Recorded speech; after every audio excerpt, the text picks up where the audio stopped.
She picked up the pen with shaking hands. The lawyer slid the papers across the cold table, and the only sound in that room was the scratch of her signature and the quiet way my heart broke in two.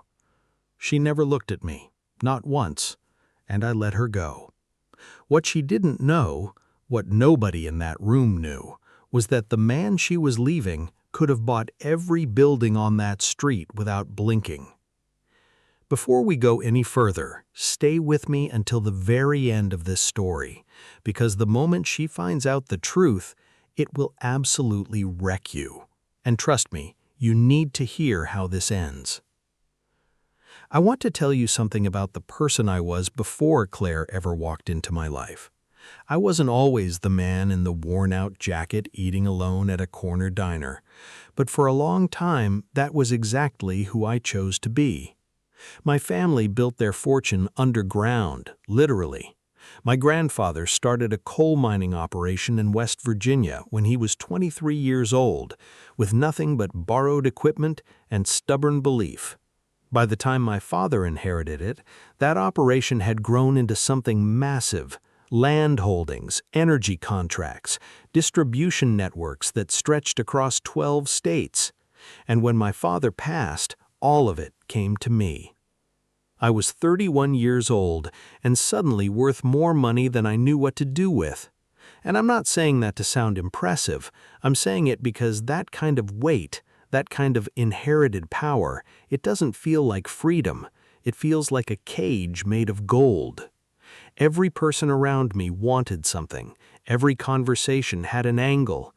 Every woman who smiled at me, I found myself wondering, do you even see me, or do you just see the number attached to my name? So I walked away. Not forever. I had people running things, a trusted team, lawyers and managers who kept the empire breathing. But I needed to disappear for a while. I needed to find out who Nathan Cole actually was when you stripped away everything else. I drove to a small town called Millhaven, Virginia, with a beat-up truck I bought for $800 and one bag of clothes. I rented a room above a hardware store for $400 a month, and for the first time in years, nobody knew my last name meant anything. That is where I met Claire.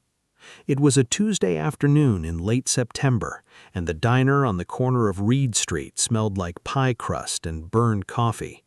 I was sitting at the counter reading a paperback, and she was 3 stools down, completely buried in a stack of papers she was marking with a red pen. She had reading glasses pushed up on her nose and a half-eaten piece of apple pie going cold beside her.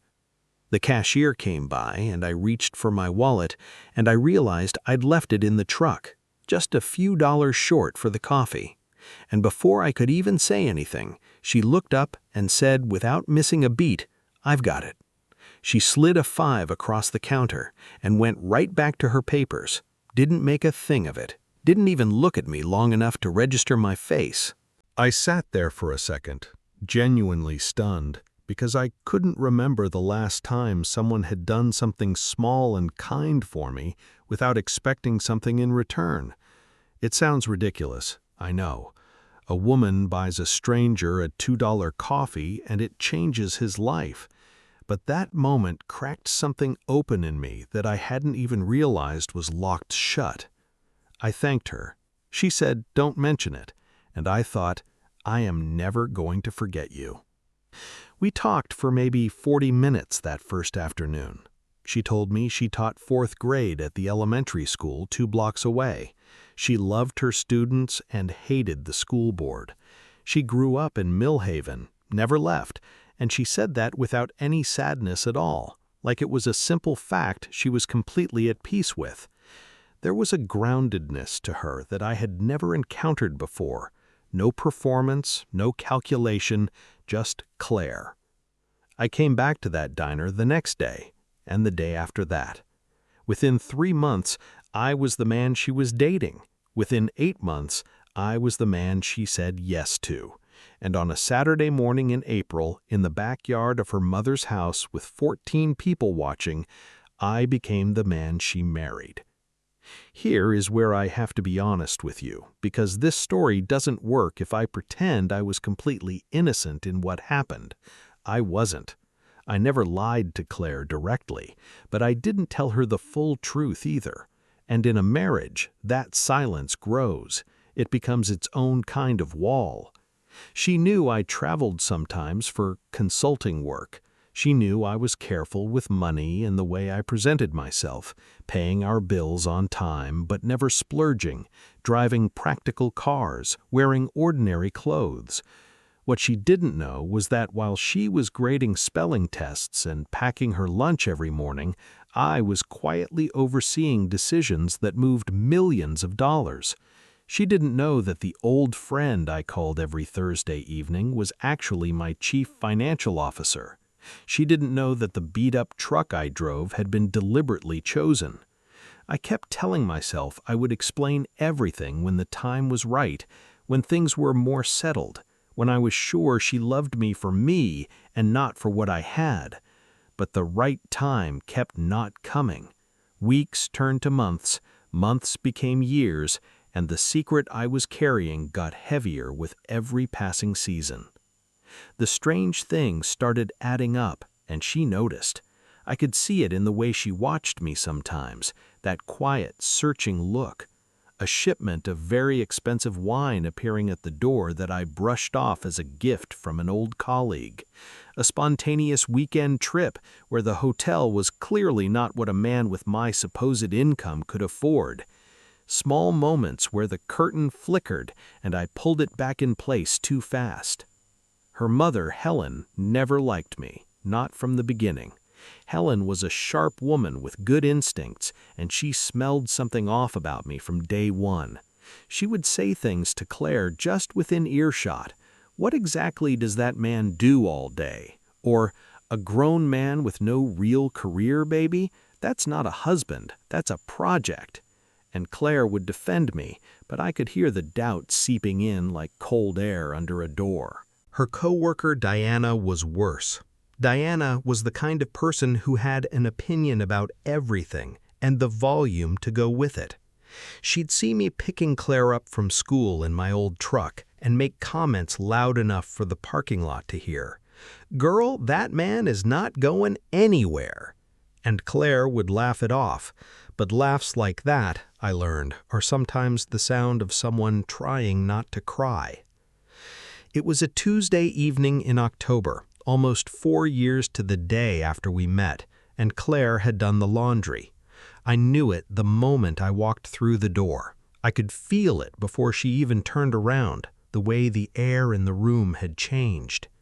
She was standing at the kitchen table, and in her hand was a document I had accidentally left in the breast pocket of my navy jacket. It was a property deed. Commercial land in Richmond, Virginia, 42 acres registered in a holding company that traced back to me. The assessed value printed right there at the top, $4.2 million. She looked at me and she said, "Nathan, what is this?" It wasn't even a question. It was a sentence with all the air let out of it. And I did the worst thing I could have done in that moment. I went quiet. I stood there and I looked at her holding that paper, and I felt every word I had been rehearsing for years just dissolve. I couldn't find the beginning of the explanation. I didn't know how to start.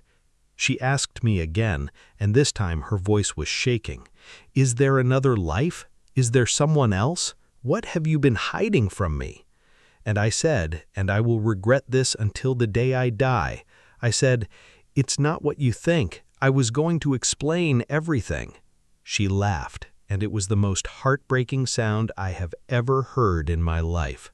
She set the paper down very carefully, like she was afraid of what she'd do if she held it any longer, and she said, "You don't even trust me enough to tell me who you are." I tried. I started to say something about the money and the reason I'd kept it from her, about wanting to be loved without conditions, about how scared I'd been.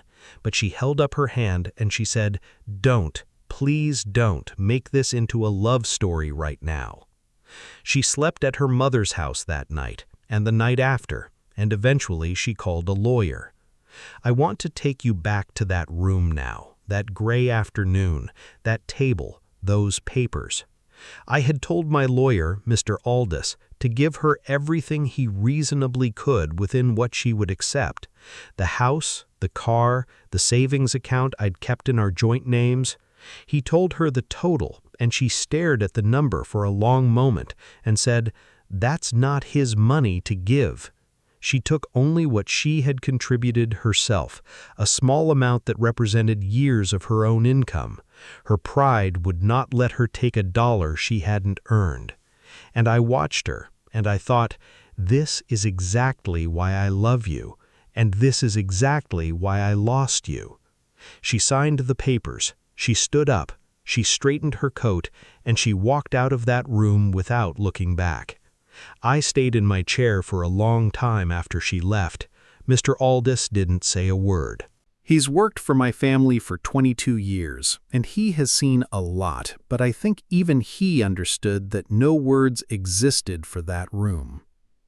I drove back to our house, my house now, technically, and I sat in the driveway in my old truck for an hour. Just sat there, because going inside meant it was real. I left Millhaven 2 weeks after the divorce was finalized, or at least that's what people saw. A moving truck, an empty house, Nathan Cole gone. But I didn't go far. I want to be careful about how I say this because I'm not telling you this to make myself sound like a hero. I'm telling you because it's the truth, and the truth is the only thing I have left to offer. Claire's school had needed a new gymnasium roof for 3 years. The district kept saying there was no budget. 6 weeks after our divorce, an anonymous foundation grant came through and the work was done before Christmas. I didn't tell her. I didn't want credit. I just knew she loved those kids, and those kids were getting rained on through a leaking ceiling, and I could fix it, so I did. Her car died on the highway in February, a Tuesday morning. She was on her way to work.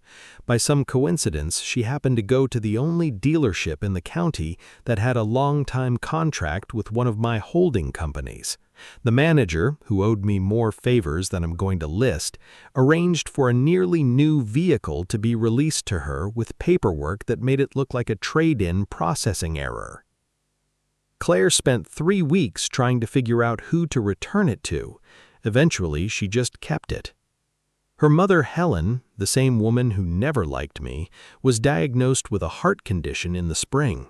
The specialist she needed was 2 hours away and expensive beyond what their insurance would cover. I paid the balance through a medical foundation that my family had set up years before, anonymous again. Always anonymous. Percy, my aide, the only person besides Mr. Aldous who knew the full picture, he told me once, "You know this is not normal, right?" And I told him that I wasn't trying to win her back. I was just trying to make sure she was okay.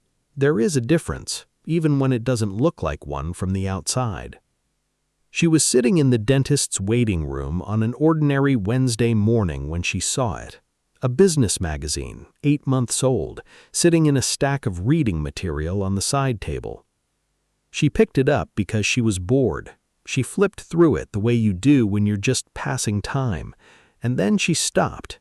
There I was, on page 44. Navy suit, full interview. The headline read, "The Quiet Billionaire. How Nathan Cole Built a Billion-Dollar Energy and Land Empire While Nobody Was Watching."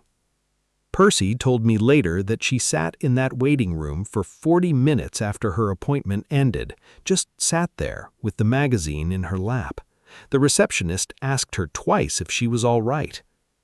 She called Diana first, because that's what you do. You call the person who told you something was wrong because some part of you wants to watch them be right.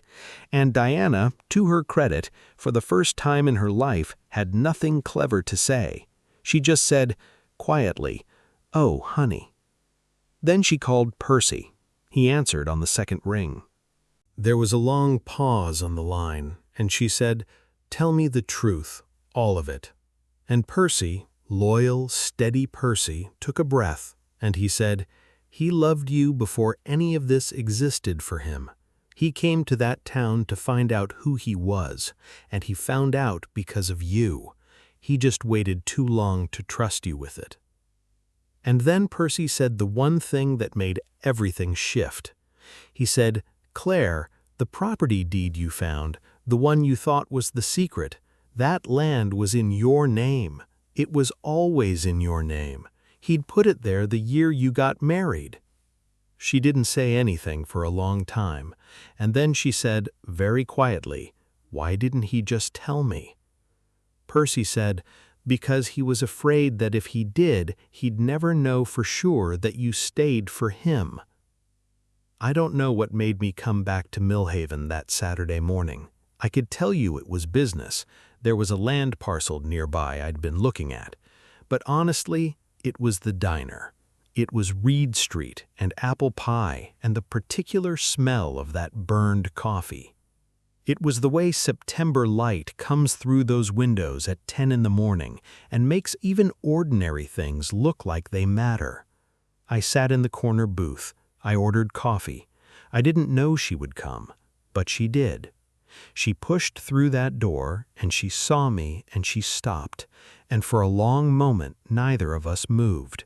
The whole diner just continued existing around us, plates clattering, somebody laughing at the counter, a child asking for more syrup, and we just stood on either side of all that noise, looking at each other.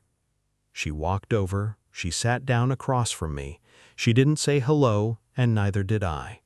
After a while, she picked up my coffee cup, my full, untouched cup, looked at it and set it back down, and she said, "You should have told me." I said, "I know." She said, "I would have stayed." And those 3 words, "I would have stayed," I don't have the ability to describe what they did to me. I'd spent years afraid of the opposite, and here was the answer, plain and simple, sitting across from me in the same booth where everything began. I looked at her and I said, "I know that now." She nodded slowly. Outside, a car went past. The coffee went cold between us, and neither of us left. I told you at the beginning of this story that she signed those papers in tears, and she did. But what I didn't tell you, what I couldn't tell you until now, is that I signed mine in tears too, right there at that same table after she walked out when Mr. Aldous quietly slid my copy across to me. Because I wasn't calm. I was just practiced at looking like I was. The real lesson in all of this, the thing I want you to carry with you, is not about money. It was never about money.